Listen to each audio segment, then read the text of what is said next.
Você já pensou se tudo que você acredita sobre si mesmo, tudo que você acha que você é, fosse apenas uma sugestão? Imaginou que interessante? Dizem que as crenças faz com que nós acreditemos coisas que nós não somos. Nós simplesmente vimos, vivemos isso lá atrás, mas não faz parte de nós. Para explicar isso, eu estou com o nosso querido hipnólogo Cláudio, que trouxe um método diferente, são 3 pilares super interessantes. Nós falaremos com ele agora. Cláudio, muito obrigada por estar aqui conosco novamente. Suzy, eu que agradeço. É um prazer estar aqui sempre com você, viu? Sempre muito agradável estar com a Suzy, ouvindo, conversando com ela.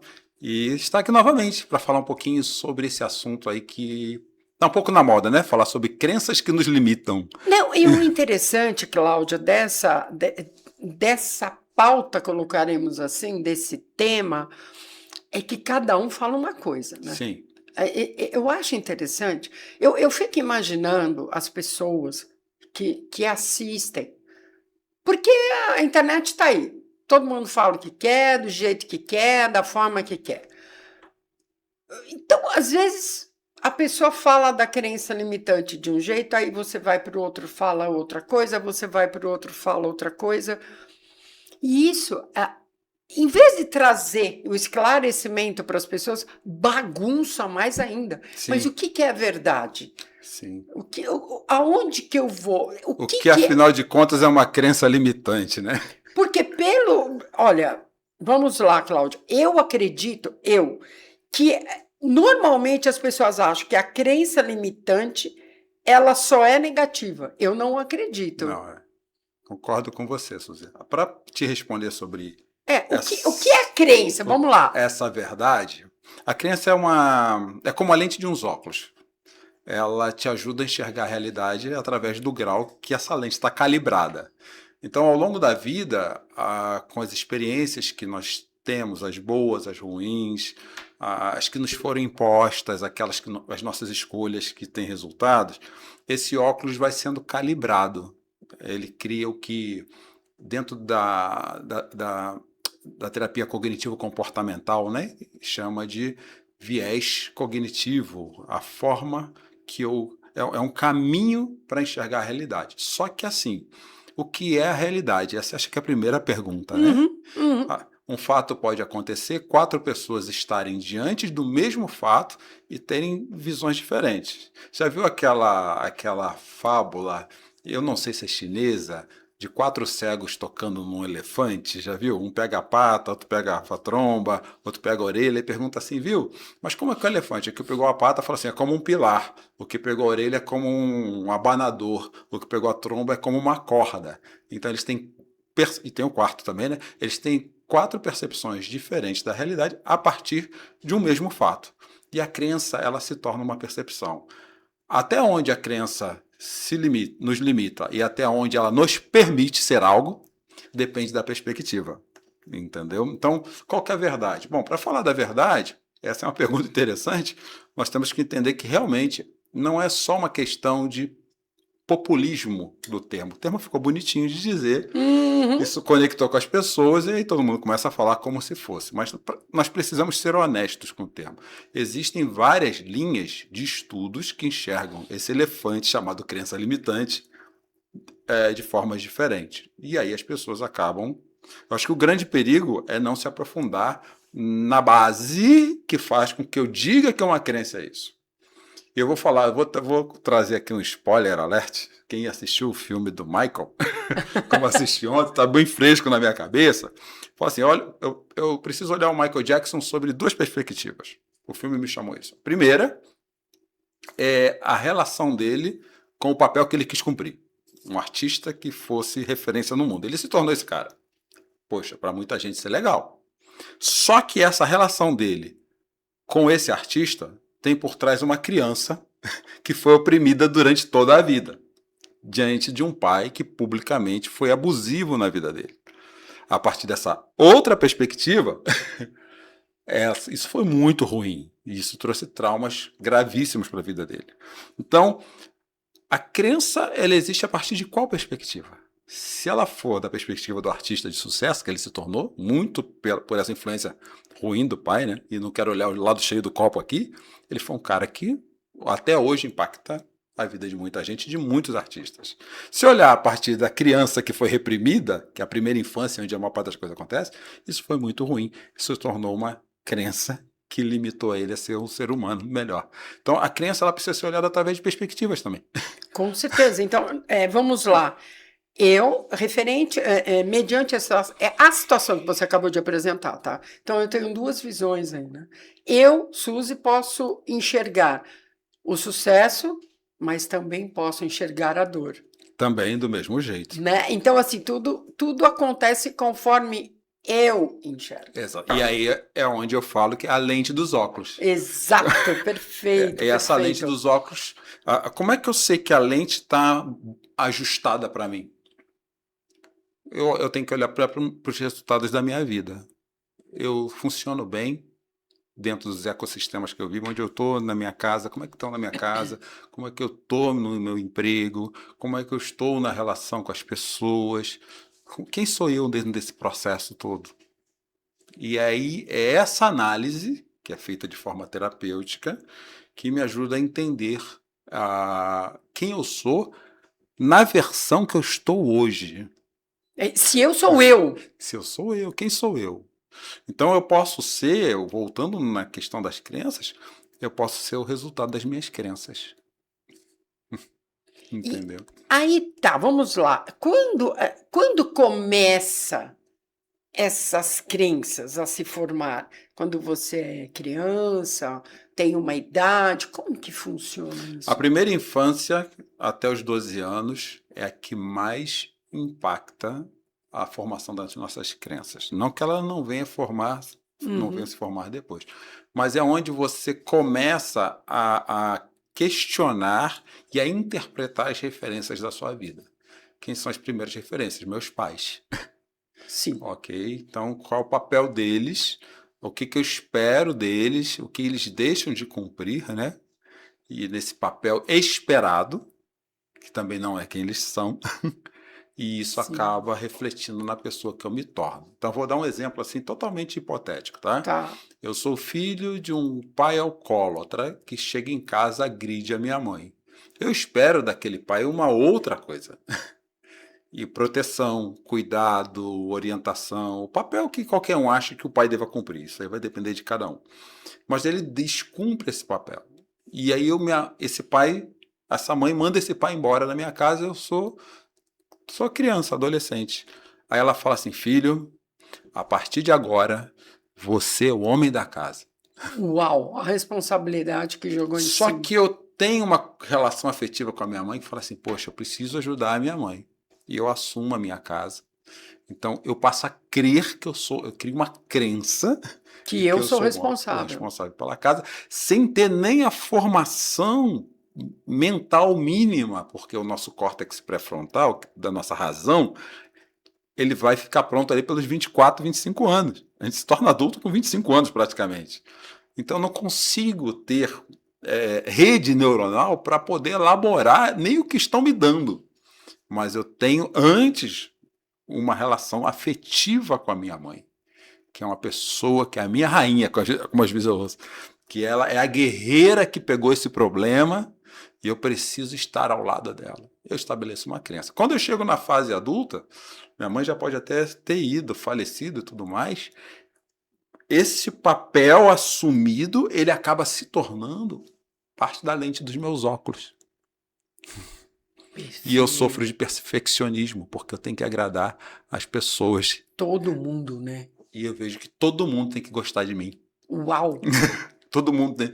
E eu fico negociando quem eu sou para que pessoas me aprovem, para que eu seja validado, para que eu tenha validação. E eu percebo que eu não sou.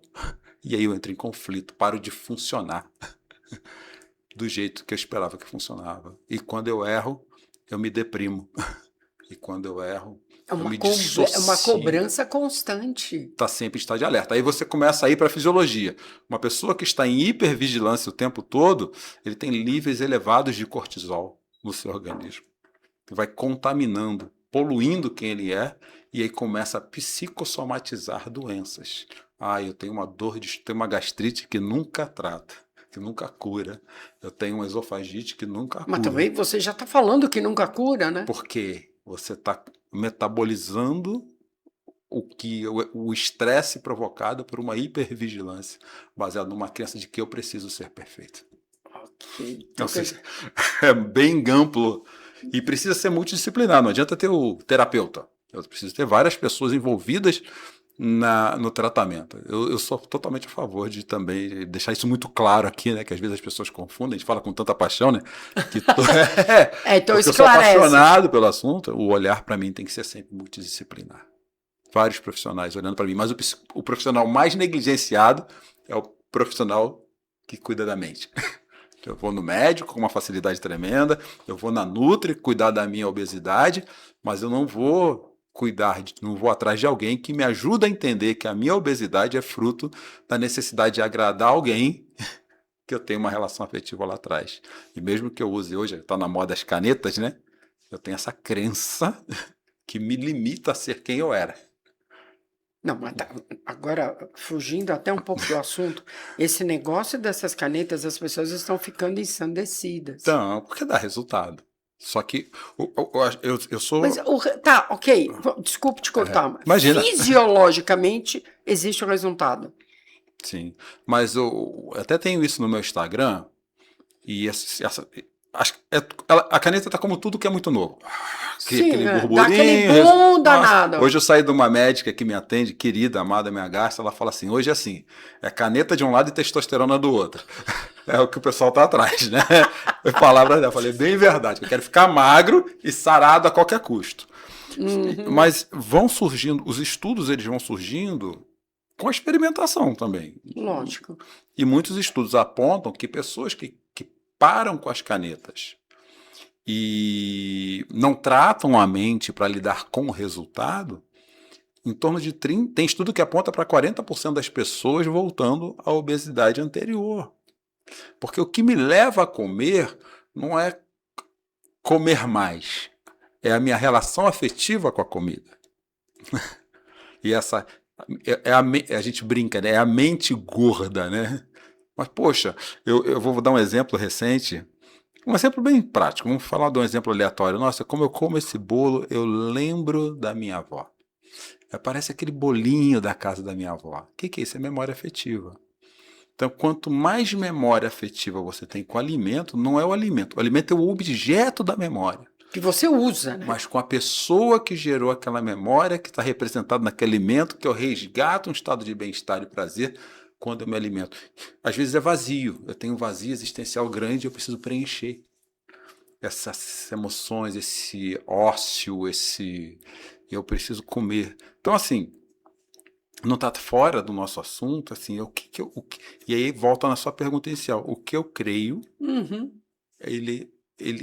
isso normatiza isso, o meu relacionamento com o meio à volta, com pessoas, comida, e aí se a gente for capilarizar isso, estender os vícios, vem daí, tudo vem vindo dessa relação. Cláudio, eu seria específica em duas perguntas, Claro. tá?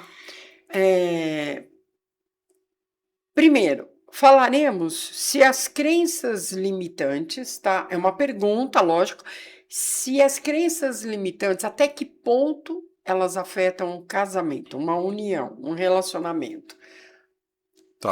Assim, aí vem, Suzy, depende do que aconteceu lá atrás. Porque, assim, seguindo essa linha do seu raciocínio, tá? Eu não posso errar, que você acabou de falar, Sim. né? Então tem aquela coisa, eu preciso dar conta de tudo, eu não posso errar, eu tenho que ser uma boa mãe, eu tenho que isso, eu tenho que aquilo, eu tenho que aquilo outro, eu tenho que aquilo outro. E chega uma hora que teu cérebro fala, gente, eu não Não aguento aguento mais te dar energia mais. para o tem que. Eu não aguento mais. Porque eu tenho que ser o quê? E quem que eu sou? Uhum, uhum. Aonde que eu chego nessa definição? Tá. Geralmente as crenças elas aparecem com afirmações generalistas e totalitárias. Por exemplo, eu sou uma burra mesmo. Eu sou Nossa! uma idiota. Eu nunca vou conseguir fazer isso. Toda palavra que tiver nunca, sempre, você pode ter certeza que tem uma crença por trás daquilo. Porque na verdade, não é alguma parte da sua vida você fez alguma coisa. Entendeu? É fato. Não é verdade? Não tem jeito. Eu não. Ih! Na primeira sessão, comigo pelo menos, eu gasto 1h30 entendendo a raiz do problema. E eu só pergunto. Aí às vezes aparece assim, eu nunca fiz isso naquela fase, mas nesse momentinho aqui da minha vida, olha, parece que eu era uma pessoa diferente. Eu falei, nesse momento você foi honesta consigo. Nesse E momento você você abriu foi você. honesta consigo. Então, o que fez você abrir mão de você mesmo? Eu brinco com as pessoas assim, quando você sair daqui, você nunca mais vai deixar ninguém roubar você de você mesmo. Eu Olha que brinco com isso. Porque interessante. algo me roubou ali. Então, voltando para o assunto do casamento, eu vou tratar com 2 exemplos. Primeiro, o meu próprio exemplo. Tá. Eu tinha um pai que era muito trabalhador, meu pai era piloto, e ele se ausentava muito de casa. Isso fez com que a minha mãe se sobrecarregasse demais, ok? Por outro lado, meu pai, foi uma figura muito amada por mim, ele também tinha problema com bebida, porque ele tinha que lidar com o estresse. E nos intervalos, quando ele estava em casa, em vez dele estar dando atenção ao filho, que filho quer atenção, né? Ele não quer tempo. Ele estava bebendo. E eu era o cara que ele falava assim, Cláudio, vai buscar mais 2 cervejas. Então meu domingo era assim, Cláudio, vai buscar mais 2 cervejas. Cláudio, vai buscar mais 2 cervejas. Isso criou em mim uma crença de que a cerveja era melhor do que meu pai. Ele só estava, ou quando ele estava feliz, só com cerveja. Então, Olha. entendeu? Mais tarde, eu relutei muito na vida. Hoje eu não posso por questões médicas. Eu relutei muito na vida para colocar uma gota de álcool. Eu imagino. Entendeu? Porque eu tinha que pegar meu pai, às vezes, bêbado, e colocar debaixo do chuveiro. Entendeu? E do outro lado, aquele como marido, ele também tinha uma relação disfuncional. Sim. Porque, é lógico, a gente tem que colocar a pessoa dentro do seu contexto, né? Porque hoje uma coisa que pode ser comum para mim, que não é ajudar, é estar junto de minha esposa lavando a louça. Para o meu pai era inconcebível, porque ele queria chegar cansado. Minha mãe trabalhava. Sentar e ter o prato sobre a mesa. Não importasse a situação. Se ela estava bem, se ela não estava. Você entende? E nós estávamos nesse sistema, nesse campo, como alguns dizem. Então, por que ele tinha isso? Meu pai tinha um negócio, Suzy, que era interessante. Ele não usava roupa preta. Ele não usava. Porque na cabeça dele, ele teve que lutar com um problema que eu não tenho, que é a cor. A cor da pele. E aí, quando eu usava uma roupa preta, ele me criticava. Ele tinha essa crença, entendeu? Nossa, olha, nunca. Olha. Eu não tenho isso. Pra mim, eu tô nem aí. Não é uma coisa que me pega. Mas, gente. Você entendeu? Então, as crenças, o que eu quero dizer com isso? Elas não nascem com a gente. Elas vêm perpetuando por herança familiar. Ou por repetição, porque eu tive um exemplo muito bom e quero seguir, mas eu não sou meu pai. Ou porque eu quero ser totalmente diferente daquilo que ele foi. Porque eu escutei uma vez uma situação muito interessante, né? Seguindo a tua linha de raciocínio, isso foi um fato, né, que me contaram. Então você tem um casal de gêmeos, tá? Você tem gêmeos, 2 filhos vendo, vamos supor, uma mãe sendo agredida. Estou colocando uma situação assim. Então, os 2 filhos vivendo a mesma situação, na mesma casa, ao mesmo tempo. Tá? Um cresceu achando que bater na mulher era normal. Uhum. E o outro cresceu dizendo, eu jamais farei isso porque minha mãe sofria. Perfeito. É isso. Então, são a mesma situação, o mesmo fato, o mesmo momento. E isso vai estar diretamente ligado à pessoa do casal que você tem uma relação afetiva mais forte. Ok. Quer ver um detalhe? Eu conversei... Então, dentro dos filhos, só para a gente finalizar essa situação, Um era mais ligado ao Ao pai pai, e a outro à outro mãe. mais à mãe. Quer ver um detalhe? Esse Perfeito. final de semana eu estava num evento de família. Aí uma pessoa falou assim: eu tenho 2 filhos, mas esse aqui, a vida toda foi difícil lidar com ele. Aí eu olhei para ela, sabe o que eu disse? É porque você está olhando para o seu espelho. Eu imagino o espelho. Ela não foi embora, não. Não, porque é muito amiga, é muito querida. Mas Cara. os filhos que nos confrontam são a representação daquilo que nós fomos e nunca assumimos ser, ou que nós gostaríamos de ser e eles são e nós não somos. Ok. Então, quer dizer, é interessante você falar isso, porque assim, em nível comparativo, né? Isso, nós saímos da relação do casamento aqui, pulamos já até para os filhos, mas está tudo Tá tudo interligado, é sistêmico. É exato, porque você sistêmico. vai passando. A análise sistêmica é fundamental para tratar o indivíduo. O indivíduo nunca é ele sozinho. Vou voltar no casamento ainda, olha só. Você tem um pai que sempre traiu sua mãe. Sempre traiu. Então, assim, esse pai que sempre traiu sua mãe, você via esse pai triste, ruim dentro de casa e feliz voltando de casa. Lá à tarde você se torna um adulto sobrecarregado. Aí vou colocar ainda mais uma pitada de sal nisso. Você tem um problema não, né? Uma característica que eu tenho, por exemplo, TDAH, que você gasta muita energia e você precisa de recompensa de algum lugar.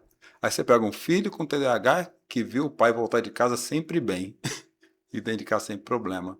Esse filho gosta do pai, porque o pai é o herói dele naquela época. O que você acha que acontece no relacionamento? Eu preciso me satisfazer, porque eu tenho direitos. Aí tem a personalidade, tem outras coisas por trás, né? Personalidade, caráter. Sim, que envolvem para que isso. Estou olhando a coisa no viés da crença. Eu falo, se eu for lá fora, porque aqui em casa só tem briga, eu volto melhor. E nem sempre isso é consciente. Eu falo muito para os meus pacientes. Conscientemente, você não tem um problema. Esse problema está por trás, é a lente dos óculos que faz você enxergar a realidade. Agora, Cláudio... Você entende como é que a coisa é grande? Não, é imensa. E o mais interessante... Tá, nós estamos falando. Detectar essas crenças. Tá, tudo bem. No caso do Cláudio, faz uma consulta, o Cláudio vai lá, tá. Mas tá, eu não conheço o Cláudio. Até chegar no Cláudio. Nem sei que o Cláudio existe, entendeu? Como que eu consigo enxergar? Peraí, você já mencionou, você olha para a sua vida. Tá, vamos supor, puxa, até aqui eu tenho uma pergunta em nível profissional. Tá. Um exemplo, puxa, eu não vendo como eu quero. Ok. O meu produto não. Por isso que eu estou puxando para o lado empresarial. Tá. Não está acontecendo do jeito que eu quero. Aí você questiona. Não sei se são todos, mas você questiona assim: será que sou eu? Será que é o produto? O que está acontecendo? Ou eu tento várias coisas e nunca alavanco. O que está acontecendo? Por que está havendo isso? E aí, para onde que essa pessoa vai? Tá. Deixa eu reforçar uma coisa. Tudo que eu estou trazendo de exemplo aqui é muito específico. Cada pessoa é um indivíduo e cada pessoa tem uma origem. Tem uma questão. Sim. Dentro dessa pergunta, eu vou trazer um outro exemplo que é comum. Eu ouvi isso recentemente. Hoje, ouvi isso. Eu estou montando meu negócio, saindo do CLT e indo para o meu empreendimento. Nesse empreendimento, eu já estou nele tentando há 5 anos, mas chega um momento que eu me perco. Trava. Eu travo. Aí eu pergunto, como é que é essa trava? Eu falei, não sei, parece que tem alguma coisa dizendo que eu não mereço. Nossa, pronto. Já falou. Descobriu. Mas aí você investiga. Aí parte da minha investigação é essa. Mas quando me dá situações que você não merece, estou construindo um cenário hipotético. Sim. Eu não mereço, porque na hora que eu vou falar o preço, por exemplo, parece que o preço não sai, porque eu acho que não é justo com aquela pessoa. Entendeu? Nossa, eu vou até um ponto e quando chega nesse ponto aqui, eu travo. Eu sinto que eu tenho que fazer algo por essa pessoa em vez de cobrar o que eu acho que eu mereço. Aí você vai investigar esse caso hipotético, você vai ver que essa pessoa tem uma crença de salvador do mundo. E ela nem sabe. E porque essa pessoa lá atrás, alguém falou para ela, você precisa ser uma pessoa boa, porque dinheiro é sujo. Outra crença. Porque gente rica, já vi isso, não vai para o céu. Ai, misericórdia. Já vi isso em consultório. E aí essa crença que às vezes pode vir até de um viagem religioso, e você sabe que eu lido com viagem religioso também, ela estabelece uma coisa que eu não mereço esse dinheiro vai me trazer algum tipo de punição, porque eu não vou para o céu, eu não vou ser uma pessoa boa se eu tiver dinheiro. Então, o interessante disso tudo, que é o quê? Além, além de tu achar que você não merece, Você pode ter pode trazer um sentimento de culpa, de uma emoção, porque tem alguém que lá atrás você considerava muito importante, aí voltamos para aquela primeira infância. voltamos para a e primeira falou situação. isso. Quer ver um outro detalhe? Vou dar um outro mais simples, vamos tirar dinheiro da jogada. Eu pego muito, esse é um caso que eu pego bastante, de várias pessoas. Olha, eu estudo inglês há 20 anos. Não consigo falar. Sei inglês. Fiz vários cursos. Se eu leio em inglês, Entendo. eu canto música em inglês, mas quando eu chego numa reunião e vou ter que falar para os acionistas, o que for lá, os gerentes, Trava. eu travo. Aí sabe por que você trava? Nesse caso hipotético, não é o inglês o problema. A crença é essa. Eu não consigo falar inglês, essa é a crença, tá? Tá. Tá. Aí chega lá, você investiga, conversa, vai perguntar, vem. Você chega ao seguinte cenário, muitas vezes, isso é um cenário comum. Tá. Quando eu entendo que a pessoa que está diante de mim sabe mais do que eu, pronto.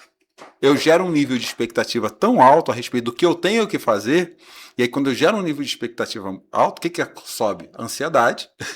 Essa ansiedade me sequestra emocionalmente e eu não consigo trazer a consciência, organizar de forma cognitiva as palavras para que eu me explique sabendo algo que eu sei fazer quando eu canto música. O que é o ponto? É sempre achar que a pessoa que está na minha frente ou é mais importante, ou é superior a mim, ou ela me oprime com a postura dela. E a crença qual é? Eu travo quando eu vou falar inglês. Nossa, uma crença Você entende? leva a N atitudes, N... Vai desenrolando, ela vai desencadeando, é feito um dominó. Aí se você pergunta vai, pergunta vê, o que é, de onde veio isso? Ah, meu pai era um cara opressor, que sempre que eu falava alguma coisa que eu achava que ele me reprimia, me batia, o que for. Eu tô falando aqui hipoteticamente. Sim, aí nessa história toda, eu ficava com medo de falar alguma coisa para ele. Quando eu via ele, eu tremia. Quando eu via eu já ouviu isso? Quando eu vejo minha mãe, tudo bem, mas quando eu via meu pai, eu tremia. Aí você chega diante de uma pessoa que tem uma postura, como diz a turma, né, com uma energia mais masculina. Sim. Você trava. Uau. Aí dentro do processo do método lá comigo, o que faz? A gente faz... Eu não gosto nem de usar essa palavra regressão, mas a gente acessa aquela percepção que gera essa crença, dá um novo significado a ela, e aí você vai dessensibilizando os fatos que fazem com que essa crença dispare. Você cria uma outra crença. Você entende? A ideia é essa. Aí você, vamos colocar assim, em vez de criar uma crença negativa, tu cria uma crença positiva. Seria isso? É mais ou menos isso. Que é permissiva. Permissiva. Quer ver um outro detalhe na área empresarial? Falando de coisas comuns, que eu pego de bastante gente. Sim, eu imagino. Quando eu chego no dinheiro que eu tenho, que eu quero ter, eu começo a gastar demais. Como é que é? Repete. Quando eu chego no dinheiro, eu quero ganhar aí, sei lá, 50k por mês. Quando eu chego perto dos 50, eu começo a gastar mais do que eu gastava. Aí você começa, aí vai, pergunta, mas o que é? Conversa vai, conversa vem, conversa vai. É porque eu tenho uma crença de escassez. Eu não posso ganhar mais do que eu, senão olha a coisa que já apareceu, eu vou trazer um fato. A minha família, ela sempre foi muito pobre. E se eu ganhar mais dinheiro, eu me desconecto deles. Tá, isso e já aí, o que acontece? Eu quebro um vínculo emocional que tem com ele. Então, eu não posso ganhar muito dinheiro. Porque eu não posso ser melhor do que eu até citei o filme do Michael. Isso aparece no filme do Michael. Exato. Exato. Ele não conseguia sair da casa dele. Porque a família dele é importante para ele, mesmo tendo um pai disfuncional dentro de casa. Aí gera uma crença que eu tenho que viver na escassez o tempo todo. Para poder honrar a minha família. que mora num bairro simples, numa casa. Entende, Suzy, como é que é essa coisa de crença? Então, assim... Entender, literalmente. Entender a gente não entende, mas você consegue perceber como é que ela afeta a nossa vida? Nossa, e ressignificar tudo isso. Isso. Aí como é que eu ressignifico? Pera, calma. É o seguinte, não dá o Cláudio, parte 2, entendeu? Hoje, estamos por aqui. A semana que vem, acesse o nosso canal que você verá a parte 2, aqui com o Cláudio. Tudo isso para você aqui no Cafés e Insights.